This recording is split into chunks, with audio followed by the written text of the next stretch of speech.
One of the world's poorest nations, Bangladesh's amazing transformation into one of the fastest growing economies now propels it towards a dazzling destination. By 2031, it's set to achieve an upper middle income status with a per capita GDP of at least $4,000. In the heart of South Asia, a remarkable economic powerhouse, Bangladesh has been quietly yet steadily emerging, and it is now among the world's top 40 economies. In 2022, the country's GDP per capita was $2,800, already outpacing its largest neighbor, India.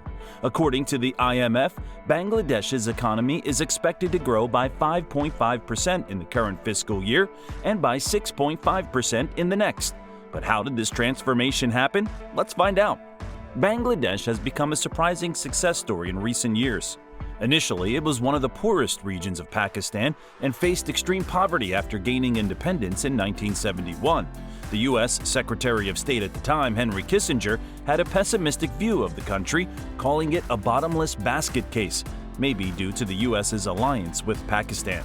But no doubt, newly formed Bangladesh encountered significant economic challenges, poverty, political instability, and natural disasters like cyclones and floods.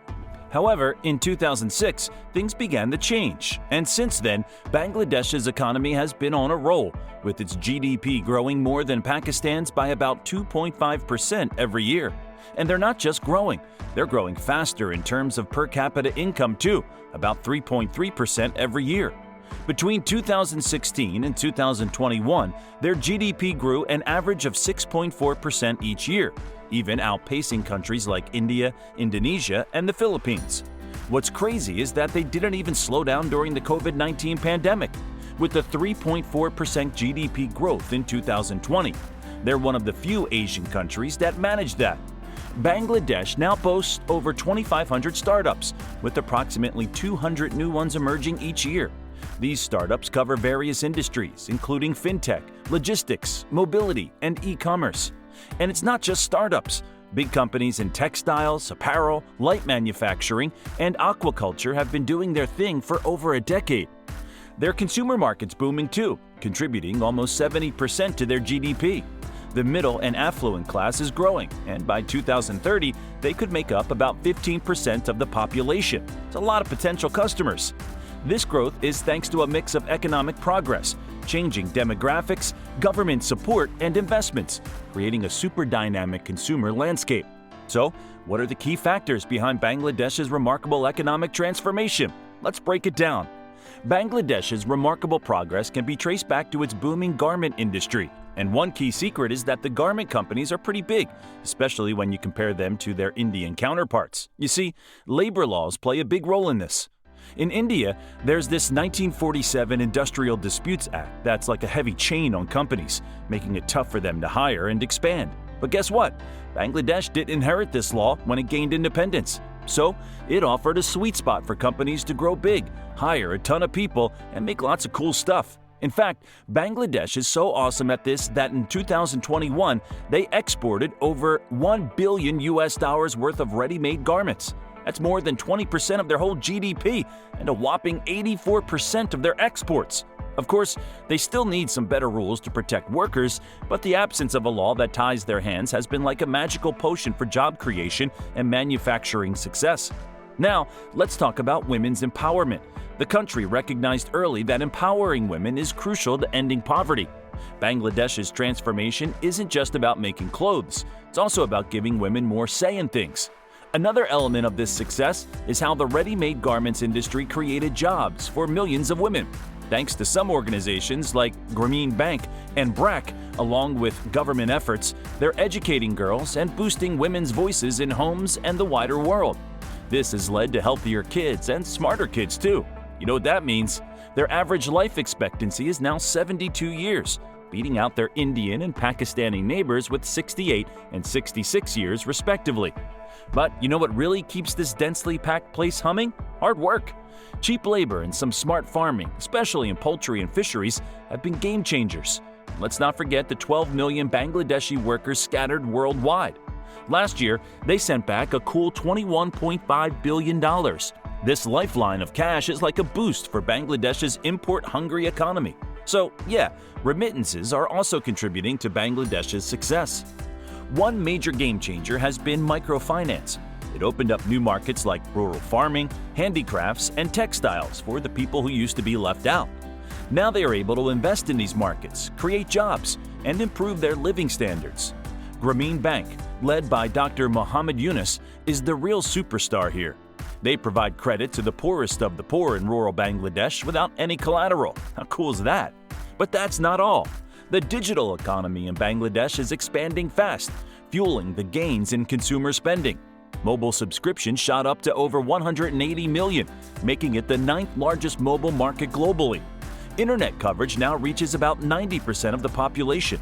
Digital financial services are making a splash with daily transactions worth $200 million. World Bank says that 34.1% of Bangladeshi adults with bank accounts were making digital transactions in 2017, beating South Asia's average of 27.8%. Only 10.4% of Bangladeshi bank accounts are dormant, unlike the 48% in India. Now, Dhaka is the boss of economic affairs in Bangladesh, and the government is trying to level up the growth by addressing infrastructure gaps. The number of cars in Dhaka has doubled since the 90s, so they're planning a road safety bill and improvements to beat traffic. A metro system is in the works, and they're spreading the growth to the north and east of the city. They even got $100 million from the World Bank in 2019 to improve public spaces and services in 4 of the city's poorest districts. There are still plenty of opportunities for investors to help develop affordable housing and new industrial zones. Most importantly, the government played a big part in this success story. They made room for entrepreneurial spirit with their policies and public projects. It wasn't all smooth sailing, and the government wasn't perfect, but they kept adapting for over 4 decades. Thanks to their efforts, Bangladesh bounced back from COVID-19 faster than anyone else, and they're still growing despite global slowdowns. Global inflation is on the rise, expected to jump from 6.2% in 2022 to 8.7% by the end of 2023. This increase is due to domestic fuel, gas, and electricity price adjustments, along with higher global commodity prices. But Bangladesh's government isn't just sitting back. They're gearing up to tackle inflation through monetary and fiscal policies and address financial sector vulnerabilities. ADB Country Director of Bangladesh, Ediman Ginting, says the government is already managing well amid external challenges and is rolling out reform programs. These reforms focus on strengthening public financial management, boosting domestic resource mobilization, deepening the financial sector, and enhancing competitiveness for job creation. But that's not all. In 2023, Bangladesh is set to become a civil nuclear power. For their nuclear power plant, they've received their first Russian shipment of uranium fuel for $12.65 billion, and it's making them the 33rd country in the world with nuclear power. Today, Bangladesh's economic success has been recognized globally. While celebrating 50 years of partnership with Bangladesh, the World Bank even praised Bangladesh, saying, 50 years later, Bangladesh is one of the world's greatest development stories. Bangladesh tells the world a remarkable story of poverty reduction and development. From being one of the poorest nations at its inception, today Bangladesh is one of the fastest growing economies in the world. What a success story, right? Does this mean there are no reasons to worry? Not at all. There's no room for complacency. When a country's economy starts to soar, it often sees a surge in corruption, cronyism, and inequality, which, if ignored, can slow down the growth process. Bangladesh is no different in this regard. Environmental degradation is an issue, and the banking sector is grappling with a substantial pile of non-performing loans. Some large businesses are gaining significant economic and political power. Moreover, the education sector hasn't quite kept pace with the demand for skilled workers. While these challenges are real and need to be tackled, Bangladesh's future looks promising, and we can only hope that it continues to maintain its robust economic performance. As we celebrate Bangladesh's economic miracle, let's open a dialogue on how other impoverished nations can draw inspiration from this remarkable success story. Share your ideas in the comments section below, and don't forget to hit that subscribe button so that you don't miss any of our exciting video updates. Until then, stay tuned.